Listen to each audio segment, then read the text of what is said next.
তাপসের বাবা ছিলেন বড় তন্ত্র সাধক।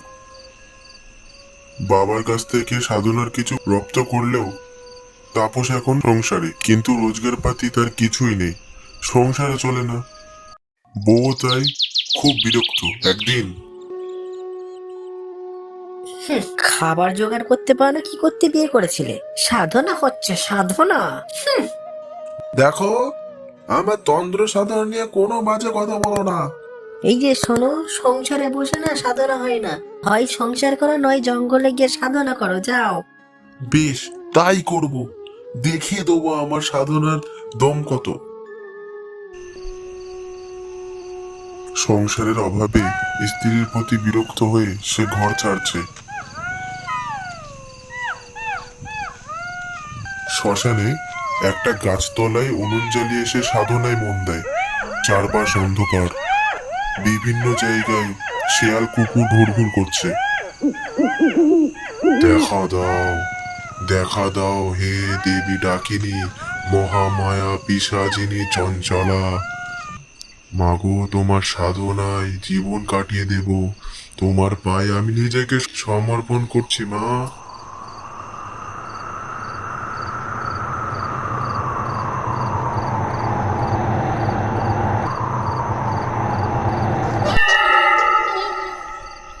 দেখা দাও, দেখা দাও হে দেবী চঞ্চলা, দেখা দাও, দেখা দাও, দেখা দাও, দেখা দাও হে দেবী চঞ্চলা, দেখা দাও, দেখা দাও।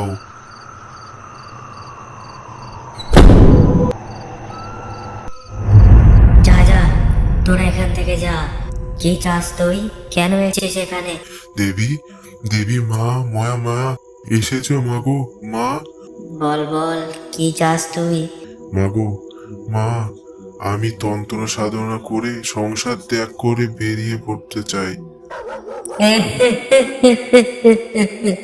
কর্ম না শেষ হলে সাধনা হয় না। তুই ফিরে যা, ফিরে যা। না না না, আমি ওই অভাবের মধ্যে ফিরতে চাই না মা।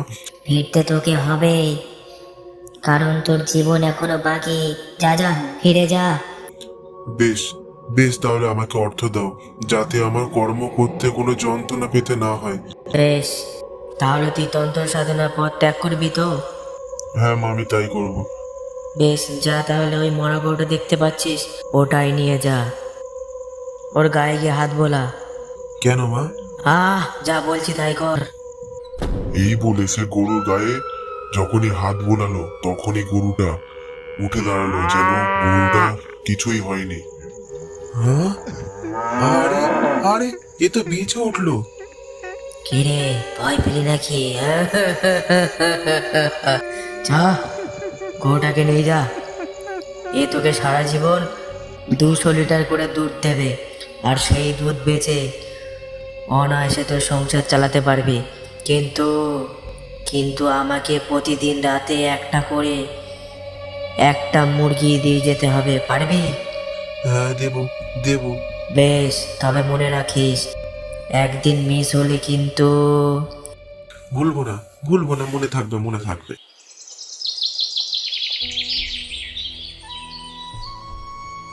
সেই যে রাগ করে বেরিয়ে গেল, এখনো লোকটা ঘরে ফিরলো না। কোথায় যে গেল কে জানে। এই চল চল চল, হট হট হট। এই তো বলি, হ্যাঁ গো, সব সংসারে তো এমন একটু ঝগড়াঝাটি হয়, তা বলে কেউ রাগ করে সারা রাত ঘরের বাইরে থাকে? যাও, হাত পা ধুয়ে না দেখি, আমি ঘরে গিয়ে দেখি খাবার টাবার কিছু আছে কিনা। এই দেখো, এই যা যা যা। হা, কাদের গোড়া ঢুকিয়ে পড়লো, যা যা। আরে তাড়িও না, ওটা আমাদেরই গরু। ও মা, কোথায় পেলি?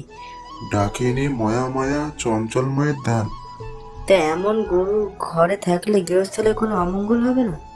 আরে, এ গরু আজীবন 200 লিটার করে দুধ দেবে। হ্যাঁ, বলো কি? তাহলে তো আমাদের কোনো কষ্টই থাকবে না। হ্যাঁ, তবে একটাই শর্ত, রোজ রাতে দেবীকে একটা করে গোটা মুরগি দিয়ে আসতে হবে। সে তো দুধ বিক্রি করার টাকা দিয়ে হয়ে যাবে, সে এমন আর কি ব্যাপার। এই একদম ঠিক বলেছ। যাও দেখি একটা বালতি নিয়ে এসো তো, দেখি কেমন দুধ দেয়। বউ দৌড়ে ঘরের ভেতরে চলে যায়, গরুর গায়ে হাত বুলিয়ে খড়ের আটি পেরে গরুর মুখে দেয়। বউ বালতি নিয়ে আসলে তাপস দুধ দুইতে শুরু করে। গো, এই যে বটের আঠার মতো ঘন দুধ গো। বাহ বাহ বাহ বাহ বাহ বাহ, তবে তো এর দুধের দামও বেশি হবে। আমি চাই একটা দুধ মাপার জন্য একটা ঘটি নিয়ে আসি, চাই।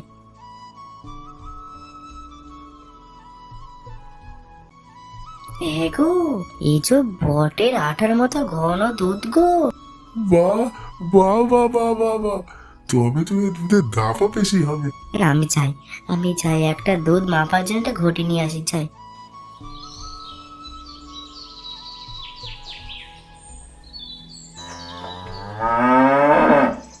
এই জায়গায় এই দাঁড়াও, শুনলাম নাকি আমাদের তাপস গরু কিনেছে মানে হ্যাঁ, দারুণ গরু কিনেছে গো, কালো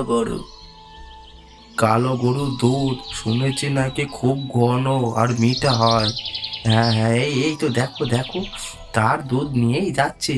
হ্যাঁ, বা বেশ ঘন তো। যাই তাহলে, সবাইকে খবরটা দিয়ে গিয়ে, আর আমিও দুধটা গিয়ে নিয়ে আসি।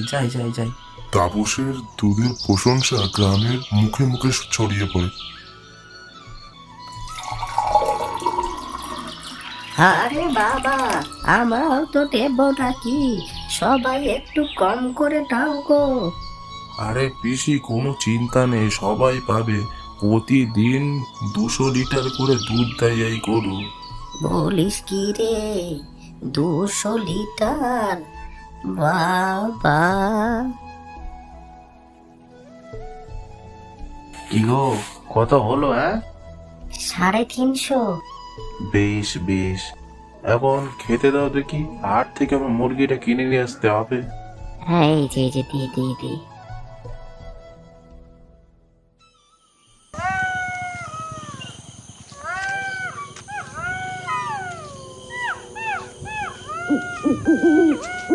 তাপস বুকের কাছে জড়িয়ে মুরগি নিয়ে চললো ডাকিনীর কাছে। অন্ধকার রাস্তায় হাওয়া দিচ্ছে খুব, মুরগিটা ধীকে ধীকে ডেকে উঠছে। উফ, কি অন্ধকার রে বাবা। তবে শোকের মুখ দেখতে গেলে তো ভয় পেলে চলবে না। ও মাগো, এই কে রে? চলে যা, এই ডাকিনীর ফাঁদে পা দিস না। চলে যা। না, মরবো না রে। তাহলে তো এতদিন না খেতে পেয়ে মরেই যেতাম। এখন তো আমার আনন্দের জীবনটাই। সর দেখি। একদিন দেখবি তুই মুরগি পাবি না, আর সেদিন ডাকিনি তোকে খাবে। আরে যা যত সব বাজে কথা।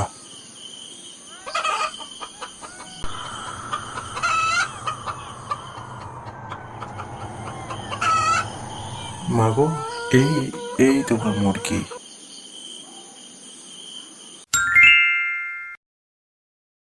এই যে, দাও দেখি মুরগিটা। এটা শেষ নাকি? এই আমাকে ওটা দে। আর নেই, আর একটাই ছিল, উনি তো নিয়ে নিলেন। যা, শেষ মুরগিটা নিয়ে নিলে তাপস? হ্যাঁ। বুঝলে গিন্নি, ভাবছি মুরগি চাষ করবো, যাতে বাজারে মুরগি না পেলেও ঘরের মুরগি দেওয়া যায় ডাকিনিকে। হ্যাঁ, দারুণ বুদ্ধি বার করেছো তো। এতে আমাদের রোজগারও বাড়বে। হ্যাঁ, আরে রে, আরে রে। এ কি করছো তোমরা? ডাকাত। এই কি হলো গো? কি হয়েছে? ডাকাত ও, আমাদের সব নিয়ে চলে গেছে গো, সব নিয়ে চলে গেল। এখন কি হবে? জানি না, ডাকিনি বলেছিল মুরগি না পেলে সে নাকি আমাকেই। এই তাহলে কি হবে গো? তুমি আগে ঘরে ঢোকো। ঘরে ঢুকলে কি আর ডাকিনির হাত থেকে বাঁচতে পারবো? তার থেকে ভালো তার কাছে গিয়ে সব বলি। গিন্নি চললাম।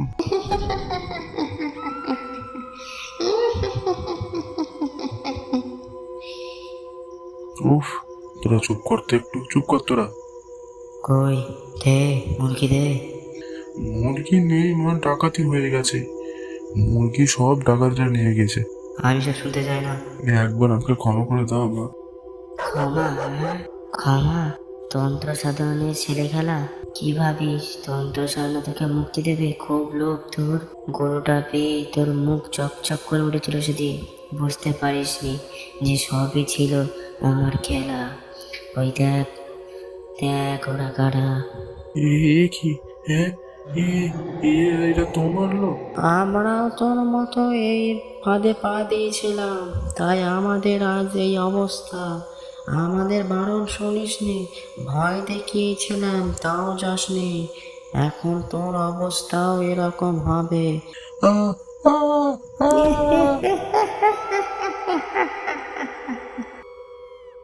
তো বন্ধুরা, এই ছিল আমাদের গল্প। এমন গল্প পেতে আমাদের চ্যানেলটিকে সাবস্ক্রাইব করে রাখুন। ধন্যবাদ সবাইকে।